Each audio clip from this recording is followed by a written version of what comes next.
하나님 말씀 창세기 41장 같이 보겠습니다. 창세기 41장 46절에서 57절까지 46절 제가 먼저 읽겠습니다.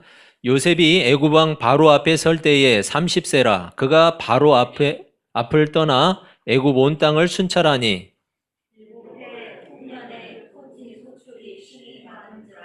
요셉이 애굽 땅에 있는 그 7년 곡물을 거두어 각 성에 저장하되 각 성읍 주위의 밭에 곡물을 그 성읍 중에 쌓아두매 쌓아둔 곡식이 바다 모래같이 힘이 많아 세기를 그쳤으니 그 수가 한이 없으리더라. 흉년이 들기 전에 요셉에게 두 아들이 나되 곧 온의 제사장 보디베라의 딸 아스낫이 그에게서 낳은지라. 요셉이 그의 장남의 이름을 므낫세라 하였으니 하나님이 내게 내 모든 고난과 내 아버지의 온 지으리를 잊어버리게 하셨다 하며 차남의 이름을 에브라임이라 하였으니 하나님이 나를 내가 수고한 땅에서 번성하게 하셨다 함이었더라. 애굽 땅에 7해 흉년이 그치고 요셉의 말과 같이 7해 흉년이 들기 시작하매 각국에는 기근이 있으나 애굽 온 땅에는 먹을 것이 있더니 애굽 온 땅이 굶주림에 백성이 다윗에게 부르짖어 양식을 구하는지라. 바로가 애굽 모든 백성에게 이르되 요셉에게 가서 그가 너희에게 이르는 대로 하라 하니라. 온 지면에 기근이 있음에 요셉이 모든 창고를 열고 애굽 백성에게 팔세 애굽 땅에 기근이 심하며 각국 백성도 양식을 사려고 애굽으로 들어와 요셉에게 이르렀으니 기근이 온 세상에 심함이었더라. 아멘. 여러분 반갑습니다. 날씨가 좋죠? 예, 옆 사람 뒷사람 보면서 인사 한번 하시죠. 이 날씨와 같이 화창하게 밝게 펴시기를 바랍니다. 예, 반갑습니다. 여러분 4주 만에 다시 창세기 강해로 돌아왔어요. 4주 만에. 우리가 그 4주 전에 5번에 거쳐서 요셉이 당한 고난의 시간들에 대해서 쭉 살펴봤는데 다 잊어버리셨죠? 예, 잊어버려야 정상이에요. 여러분 요셉이 만난 그 고난의 시간들을 통해서 우리가 중요한 교훈을 얻었어요. 즉 이 땅을 살아가는 신자가 만나게 되는 고난의 시간. 우리가 하나님을 믿는다고 하는데 그 신자들이 세상에서 고난을 만날 때 우리는 어떤 태도를 취할 것인가, 또 어떤 이해를 가져야 하는가, 이건 정말 중요해요. 결국 신자는 모든 고난의 시간 속에서도 하나님의 섭리의 손길을 의지해야 한다는 거예요. 하나님이 섭리하신다라는 것을 강하게 의지해야 돼요. 그리고 모든 일에는 가장 적당한 하나님의 때가 있다는 사실을 기억해야 돼요. 하나님의 때가 있다. 기억해야 돼요. 여러분 고난을 만나시거든 꼭 그렇게 하시기를 바랍니다. 하나님이 섭리하실 거다. 이런 믿음. 여러분 이게 믿음 아니에요? 하나님이 분명히 섭리하시거든요. 그리고 모든 것에는 하나님의 때가 있어요. 내 마음은 조급하지만 하나님의 때가 있어요. 그 때가 되면 하나님이 가장 적당하게 이루어 주세요. 요셉은 고난의 긴 터널을 지나왔어요. 여러분 13년, 말이 13년이지 여러분 13년 동안 노예 생활을 한다고 생각을 해보세요. 13년간. 그리고 3년간은 또 감옥 생활을 했어요. 누구처럼 감옥에 들어가지 마시고 항상 자유로움 속에서 사시기를 바랍니다. 여러분 얼마나 그 고통스러워요. 그 감옥에 생활을 한다는 게, 갇혀 있다는 것이. 요셉이 30세가 되었어요. 13년이 지나서 이제 비로소 자유로운 몸이 되었는데 30세가 되어버렸어요. 어느덧.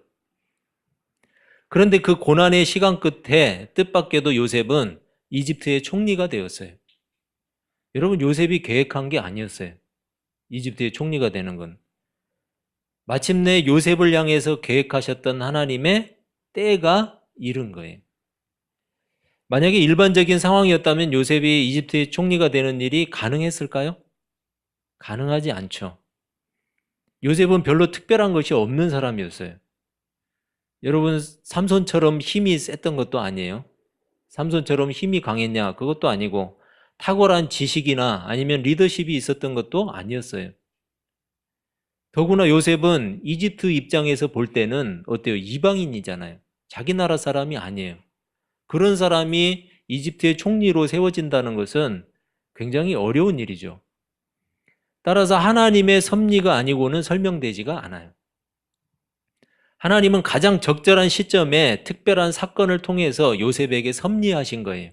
이게 바로 하나님의 섭리의 손길이에요. 요셉만이 아니었죠. 여러분 성경에 등장하는 수많은 사람들을 한번 보세요. 그 가운데 특별하게 섭리하시는 하나님의 손길, 그 손길에 붙들렸던 것을 우리가 보게 돼요. 우리 구원도 마찬가지 아닌가요? 여러분 하나님의 부르심을 받고 예수를 믿게 된 모든 사람들은 하나님의 특별한 섭리를 통해서 구원의 백성이 된 거예요. 우리가 뭔가 되고자 해서 노력해서 그렇게 된 것이 아니라는 거죠. 요셉이 스스로의 노력으로는 도저히 이집트의 총리가 될 수 없었던 것 같이 우리의 구원 역시 우리 스스로의 노력으로는 절대 불가능함을 우리가 알아야 된다는 거죠. 구원이 우리의 노력으로 되지 않고 하나님의 은혜로 되었다고 하니까 사람들이 많이 착각을 해요. 그렇다면 굳이 신앙생활을 열심히 하지 않아도 될 것처럼 생각하는 사람들이 있다라는 거죠. 여러분 신앙생활은 신자가 살아가는 모든 삶을 이야기하는 거예요. 여러분 이 예배당 생활만 신앙이 아니잖아요. 가정생활, 직장생활, 그리고 교회생활, 모든 삶의 자리들이 다 신앙생활에 속해요. 결국 신앙생활을 열심히 하지 않겠다는 것은 자신의 삶에 대한 무관심이에요. 그리고 삶에 대한 무관심은 자신을 구원하신 하나님께 대한 무관심이에요. 요셉은 노예로 팔려갔던 사람이었어요. 하지만 그 어려운 시간 속에서도 요셉은 자신의 삶에 최선을 다했어요. 요셉은 어떻게 그럴 수 있었을까? 여러분 어떻게 그렇게 할 수 있었을까요? 오히려 절망하기에도 충분했던 그런 시간이었는데 어떻게 최선의 삶을 살아갈 수 있었을까? 한마디로 설명하기는 어렵지만 분명한 것이 있는데 요셉의 신앙은 특별했어요. 여러분 그렇지 않아요? 우리가 아무리 봐도 설명되는 건 요셉의 신앙이 특별했다라는 거예요. 항상 하나님을 기대하고 있었고 하나님을 바라보는 그런 사람이었어요.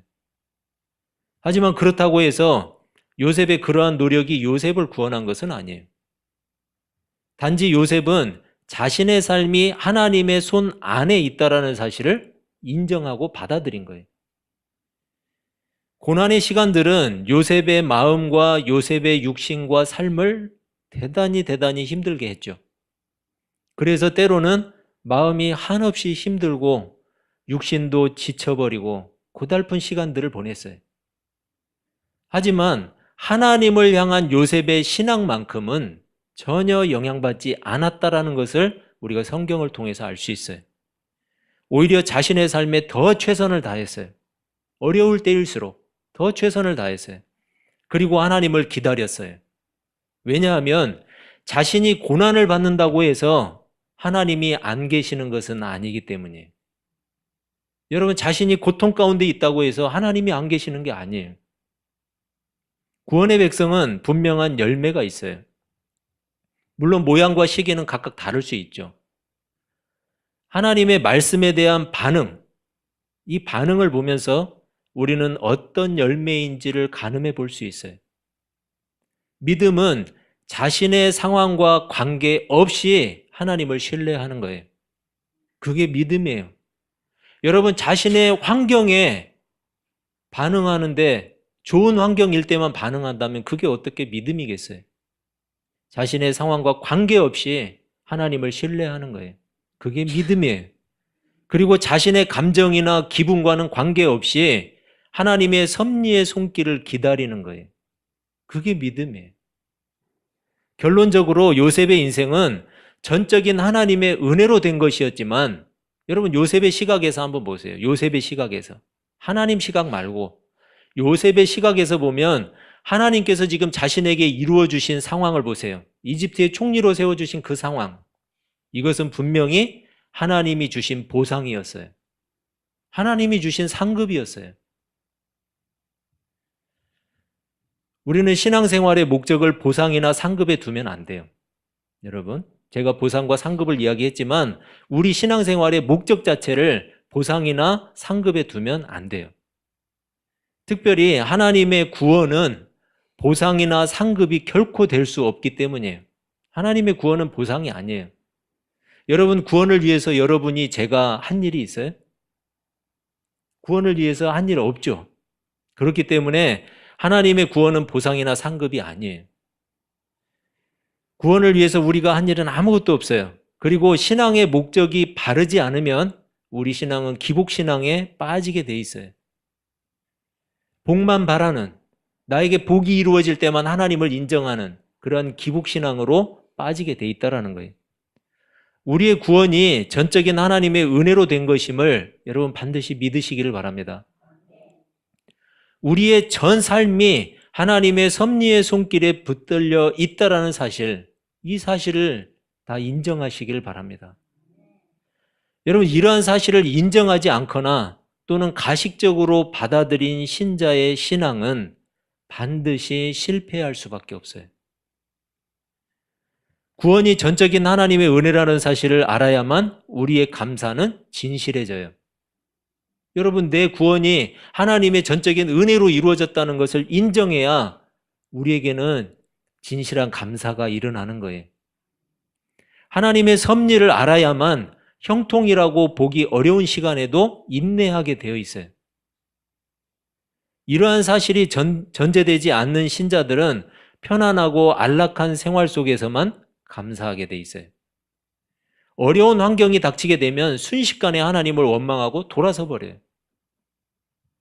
히브리서 11장은 바로 그러한 하나님의 은혜와 섭리를 아는 것을 뭐라고 이야기하냐면 믿음이라고 이야기해요.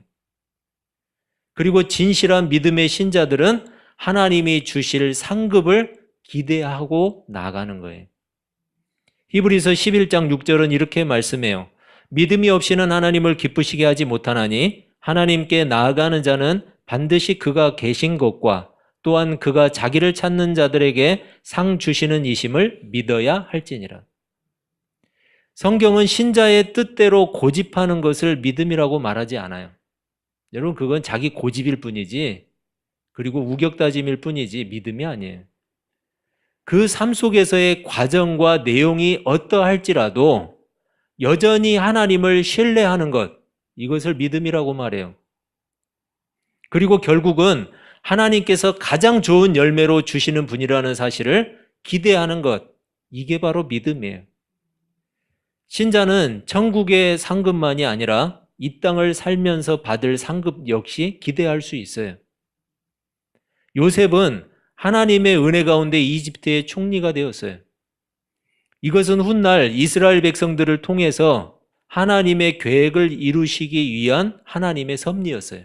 여러분, 요셉을 통해서 이스라엘 백성들을 부강하게 하고 그리고 그 수가 번창하게 하는 그러한 방편이었어요. 그런데 동시에 이것은 요셉에게는 하나님의 상급이었어요. 요셉이 바로의 꿈을 해석한 대로 이집트는 7년 동안 큰 풍년이 찾아왔어요. 요셉은 곡물이 생산되는 그 각 성읍에다가 저장고를 두고 거기에 엄청난 곡물을 저장하기 시작했어요. 본문 54절을 보면 요셉의 말과 같이 이렇게 이야기를 하죠. 요셉의 말과 같이 각 나라마다 흉년이 찾아와요. 이제 요셉의 말과 같이 되었다는 것은 그 꿈이 하나님이 주신 것이고 그리고 하나님이 해석해 주셨다는 것을 강조하고 있어요. 이집트의 기근이 찾아오자 백성들은 바로에게 양식을 요청해요. 그러자 바로가 이렇게 말을 하죠. 요셉에게 가서 그가 너희에게 이르는 대로 하라. 여러분, 요셉이라는 사람은 단순하게 이집트의 총리의 자리에만 올라간 것뿐만이 아니고 이제 이집트를 위기에서 구할 영웅이 된 거예요. 그리고 이집트뿐만 아니라 주변의 많은 나라에서도 양식을 사기 위해서 이집트로 몰려오기 시작했어요. 요셉을 통해서 하나님은 이집트를 위기에서 구해주셨어요. 결국 그 목적은 뭐였냐면 야곱의 가정, 여러분 장차 이스라엘로 세워질 그 야곱의 가정, 그 야곱의 가정을 돌보시기 위한 하나님의 방편이었어요. 그러기 위해서 이집트를 그 위기 가운데에서 건지신 거예요. 누구를 통해서? 요셉을 통해서. 이런 하나님의 섭리가 요셉에게는 커다란 상급이었어요. 13년이라는 시간 동안 온갖 고난과 억울함 속에서 살았지만 요셉은 포기하지 않았어요. 하나님의 꿈을 통한 계시를 기억하면서 살아계신 하나님을 전적으로 의지했어요. 억울한 일을 만났지만 하나님을 향한 신뢰를 절대로 버리지 않은 사람이에요. 그리고 마침내 이집트의 총리가 되었어요. 자신이 꿈꾸었거나 계획한 일이 전혀 아니죠. 다만 유혹과 고난과 위기 속에서도 하나님을 배반하지 않았어요. 돌아서지 않았어요. 그 결과 요셉에게는 하나님의 큰 위로와 선물이 주어진 거예요. 요셉은 아스낫이라는 여인과 결혼을 하고 두 아들을 낳았어요. 장남의 이름이 므낫세였어요. 므낫세가 무슨 뜻이냐? 잊어버리게 하셨다라는 뜻이에요. 잊어버리게 하셨다. 뭘 잊어버렸을까요? 집에 맛있는 거 두고 온 걸 잊어버렸을까요? 그걸 잊어버린 게 아니에요. 하나님께서 요셉에게 주신, 섭리해 주신 이집트 총리의 자리는 여러분 형제들에게 배신당하고 그리고 형제들에게 버림받았던 그 고통, 그리고 이집트에서 겪게 된 온갖 수치와 수모와 고난의 시간들, 이러한 시간들을 다 잊어버리게 할 정도로 큰 상급이었다는 거예요. 이집트의 총리가 된 것이. 요셉은 그걸 잊어버렸어요. 자기에게 닥쳤던 13년간의 온갖 고난과 수모와 그리고 수치스러운 날들, 그 날들을 다 잊어버리게 하실 만큼 하나님이 위로해 주시고 그리고 상급을 주셨다라는 거예요. 여러분, 이만큼 큰 선물이 어디 있어요? 요셉은 그러한 신앙적 고백을 자신의 장남의 이름으로 표현해요. 므낫세. 내 슬픔도 사라지게 하셨다. 내 아픔도 고통도 다 잊어버리게 하셨다. 여러분, 이 고백이 그 큰아들 가운데 들어가 있는 거예요. 요한계시록 21장 4절은 이렇게 말씀해요. 모든 눈물을 그 눈에서 닦아주시니 다시는 사망이 없고 애통하는 것이나 곡하는 것이나 아픈 것이 다시 있지 아니하리니 처음 것들이 다 지나갔음이러라. 여러분, 우리는 요셉과 같이 모든 슬픔과 아픔의 시간들을 다 잊어버릴 만큼의 상급을 이미 받은 사람들이에요. 안 받으셨어요?